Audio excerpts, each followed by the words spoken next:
Dje kishte Lulin, sot ka filluar të merret me Lir Vernozin. Krijon gjithmonë një armik domethënë që nuk është. Shiko, ai mendon se shqiptarët i ndjekin Big Brotherin. Ata ai mendon se shqiptarët kanë një nivel shumë, koeficient shumë të ulët të inteligjencës dhe mendon që janë rkaj, kjo rkaja që kanë qef këto gallatat, këto batutat, humorin, e tjera. Ai mendon se kaq janë shqiptarët, nuk kam shumë se kaq. Dhe mendon që të vijë atyre te mendja e tyre.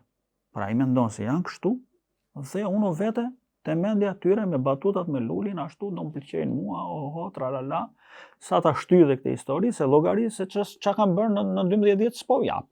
Po bëj gallat, më kupton? Po i kpuz dhe një me këtë pasaportën europiane, që mund të flasim edhe për të, dhe fillon la Lulin kapi atë Vrenozin. Vrenozi është njëri shumë i sinqert. Ai thot nga shpirti ato. Në formën e vet, çon si ka njerëzit e paragjikojnë, e gjikojnë çon si ka. Ai thot nga shpirti ato ai ka, dhe nuk më duket gënjeshtar mua ai. Më duket i sakt ai Vrenozi. Po kjo historia ka dhe një gjë tjetër. Zakonisht ne shqiptarët jemi të prirur që po ja dham dorën tjetrit dhe po ja pim një kafe. Nuk kemi më shpirt për ta sharë sa do i keq është ai. Kështu jemi në shqiptarët, që është gabim. E para skep se ulesh me një njeri që ti e ke target. Më kupton që ai është vërtet shinjes të gjithmonë. Po që ai është vërtet një gjë shumë e keqe për shoqërinë. Skep se ulesh fare. Skep se jep dorën fare. Kupton? Po ule pastaj shqiptari ulet. Tregoj një barsalet me këtë, ma tregoj një miku im vlonjat, madje i njifte personazhin që i kishte ndodhur.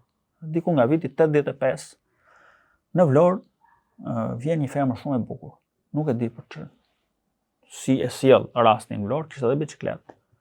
Edhe tërbon gjithë meshkujt e Vlorës, sepse sorollate shumë nëpër qytet. Ty te Kali Trojës, një vend, se këto e kanë vlonjatat janë fantastik me këto emrat. Kulaçi, Kali Trojës. Edhe pas ka ardhi Kali Trojë tjetër me biçikletë, pastaj mos ka qenë Kali Trojë. Ishte një tip që ngacmonte shumë fare. Tangsha këtë, tangsha atë asaj. Me tangsha edhe Me tangsha. E mbaron gjithë. Dhe mirë, po ç'i bën ajo?